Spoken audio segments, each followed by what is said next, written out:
મિત્રોમાં બાળા ત્રિપુરા સુંદરી માં બહુચર માએ એક દરબારના દીકરાને કિન્નર બનાવી દીધો અને પછી માં ગેલમાએ જે પરચો આપ્યો એ કાળજા કંપી નાખે એવો સત્ય ઘટનાનો પ્રસંગ છે। મિત્રો, આપણે હાલતા ને ચાલતા માતાજીની માનતા રાખીએ છીએ, પણ જો એ માનતા બાકી રહી જાય ને તો માતાજી એવું કરે છે જેની તમે કલ્પના પણ ન કરી હોય। તો મિત્રો, પાડેલા ગામના ગેલમાં અને સંખલપુરના બહુચરમાના એક પરચાની વાત કરીશું। વર્ષો પહેલાની આ વાત છે। પાડેલા ગામની વાવમાં માતાજી ગેલમાં 7 બહેનોની સાથે બેઠા છે અને એ વખતે પાડેલા ગામમાં સૂરજબા કાઠી દરબારનું રાજ ચાલતું હતું। હવે ગામના સૌ લોકો આ ગેલમાને શ્રીફળ ચુંદડી ચડાવવા જાય અને ગેલમાં સૌની મનોકામના પૂરી કરે, પણ આ ગામનો દરબાર સૂરજબા કાઠીને ઘરે શેર માટીની ખોટ હતી। ખાધે પીધે સુખી, પણ પાછળ કોઈ સંતાન નહીં, એટલે આ વાતનું સૂરજબા કાઠીને બહુ જ મોટું દુઃખ હતું। હવે એક વખત આ સૂરજબા કાઠીને વિચાર આવ્યો કે આ ગામની વાવમાં બેઠેલા માતાજી જગત આખાના દુઃખ ભાંગે છે અને મારે જ ઘરે શેર માટીની ખોટ, તો શું કામ એને વાવમાં બેસવા દઉં, લાવને આ વાવ જ પુરાવી દઉં। આમ વિચારીને એ દરબારે તો આખા ગામના ગાડાવાળાને બોલાવ્યા અને હુકમ કર્યો કે જાઓ, પથ્થરની ખાણમાંથી પથ્થરો કાઢી અને મંડો વાવમાં નાખવા, આપણે વાવ પૂરી દેવાની છે। હવે આ તો કાઠીનો હુકમ, એટલે ગાડાવાળા બધા ખાણમાંથી પથ્થર લઈ અને ગાડા લઈ બધા વાવ આગળ આવ્યા, પણ બધા ગાડાવાળાને એમ થાય છે કે આ વાવમાં તો આપણી માવડી બેઠી છે, આમાં પથ્થર કેમ નાખવા?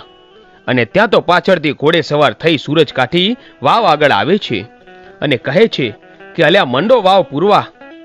અને ત્યાં તો દરબારનો હુકમ થતા કચવાતા મને ખેડૂતો વાવમાં પથ્થરો નાખવા લાગ્યા।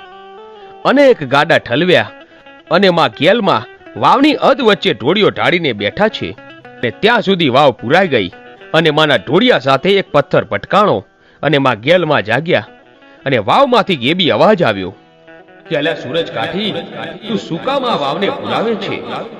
તો શું કરું, મારા ગામની ધરતી ઉપર આ વાવમાં તમે બેઠા છો અને મારે ઘેર સંતાન નહીં, તો તમે શું કામના? અલે રહેવા દે દરબાર, આટલી જ વાત? તો સાંભળ, હું તને દીકરો દઉં તો તું મને શું આપ? ત્યારે સૂરજ કાઠી બોલ્યો કે હે માં, મારી 65 વર્ષની ઉંમરે જો તમે મને દીકરો આપો ને અને મારે ઘરે દીકરો જન્મે એટલે તારી વાવે 3.5 દિવસનો નવરંગો માંડવો કરું, આ મારું વચન છે। તો જા દરબાર ઘરે જા, તારી મનોકામના હું પૂરી કરીશ। અને પછી તો દરબાર ઘરે આવ્યા અને વાવ પૂરવાનું માંડી વાળ્યું। પછી તો દિવસો ઉપર દિવસો વીતવા લાગ્યા અને આમ 9 મહિના પૂરા થયા અને 9 મહિને સૂરજ કાઠીના ઘરે દીકરાનો જન્મ થયો। હવે દીકરો 1.25 મહિનાનો થયો એટલે દરબાર અને કાઠિયાણી દીકરાને રમાડતા હરખથી સૂતા છે અને રાતના 12 વાગ્યા હશે અને ત્યાં તો ગેલમાને થયું, સૂરજ કાઠી મારો માંડો ક્યારે કરશે? અને પછી તો માતાજીએ સમડીનું રૂપ લીધું અને દરબારના મોભારે આવીને બોલ્યા કે અલ્યા દરબાર, જાગો છો કે સૂતા છો? ત્યારે દરબાર કાઠીની નીંદર ઉડી ગઈ કે અરે, આવા ટાણે કોણ બોલ્યું? ત્યાં તો બીજી વાર અવાજ આવ્યો કે હું પાડેલાની વાવની ગેલ બોલું છું, મેં તને દીકરો દીધો, હવે મારા માંડવાનું શું છે? ત્યારે દરબાર બોલ્યો કે માતાજી, મારે માંડવો તો કરવો જ છે, પણ આ દીકરો હજુ સાવ નાનો છે, એને 21 વર્ષનો થવા દે, પછી તારો માંડવો કરું તો આ દીકરાને પણ ખબર પડે કે એના માટે એના બાપે કેવી માનતા રાખી હતી। અને માં, તારા માંડવામાં મારો દીકરો રમતો હોય તો તને કેવું લાગે? તો ભલે કાઠી, તારી એવી ઈચ્છા છે તો એમ કર। અને પછી તો દિવસો ઉપર દિવસો વીતવા લાગ્યા અને દીકરો 21 વર્ષનો થઈ ગયો।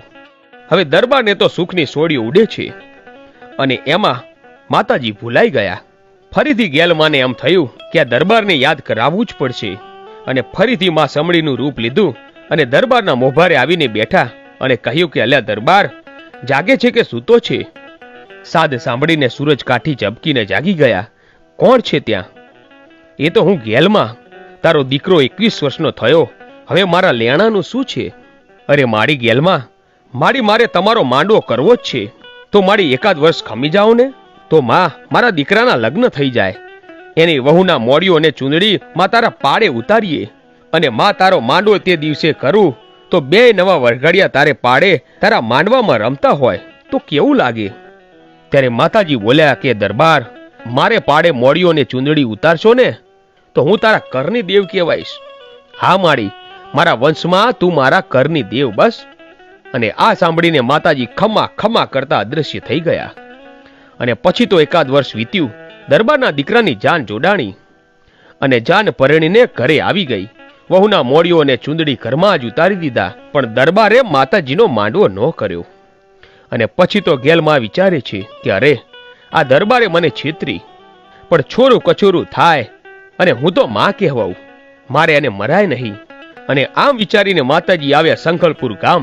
ચુવાડના ચોકમાં બાળા બહુચરમાં બેઠેલા છે અને કહેવાય છે ને કે દેવના સગા દેવ હોય.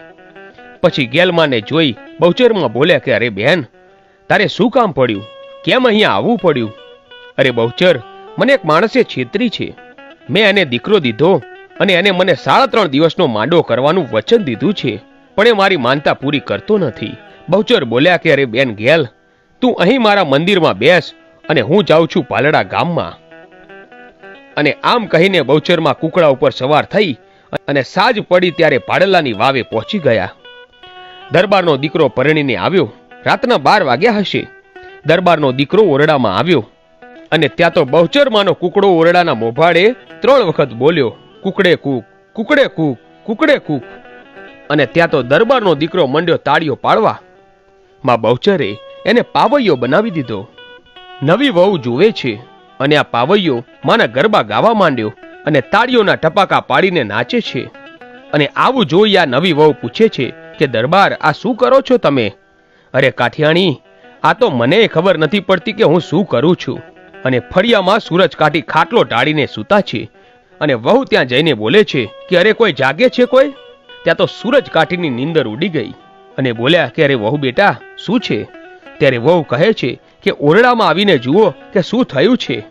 સૂરજ કાઠી ઓરડામાં આવીને જુએ છે તો એમનો દીકરો પાવૈયો થઈ તાળીઓ પાડીને માતાના ગરબા ગાય છે. અને આ જોઈને સૂરજ કાઠી વિચારે છે કે અરે, આ શું થયું? પછી તો અડધી રાત્રે ગામના બધા ભુવાઓને બોલાવ્યા. એટલે માતાજીનો ભુવો કહે છે કે બાપુ, તમે માતાજીનો માંડવો માનેલો છે, એ બાકી તો નથી ને? અને આ વાત સાંભળીને સૂરજ કાઠીને માતાની માનતા યાદ આવી. અરે રે, આ કોઈ નહીં પણ માં ગેલમાની લીલા લાગે છે. હવે શું કરવું? ત્યારે ભુવાએ કહ્યું કે ચાલો બધા વાવે જઈએ, ત્યાં જ કંઈક જવાબ મળશે. અને પછી તો અડધી રાત્રે આખું ગામ ભેગું થઈ દરબાર અને એમનો દીકરો તાળીઓ પાડતો પાડતો આ બધા જ વાવ પાસે આવે છે. અને ત્યાં તો ગેલમાના બેસણે કુકડો બોલે છે. વાવની પાડે આવી સૂરજ કાઠી બોલ્યા કે માડી, ક્યાં છો તમે? મને માફ કરો. ત્યાં તો વાવમાંથી ગેબી અવાજ આવ્યો કે તારી ગેલમાં તો મારા ચુવાડના ચોકમાં મારા મંદિરમાં બેઠી છે અને હું બાપલ દેથાની દીકરીમાં બહુચર બોલું છું. હે માડી, મારા દીકરા ઉપર દયા કરો. બહુચર બોલ્યા, એમ નહીં, તે માંડવો કરવાની માનતા રાખી છે ને?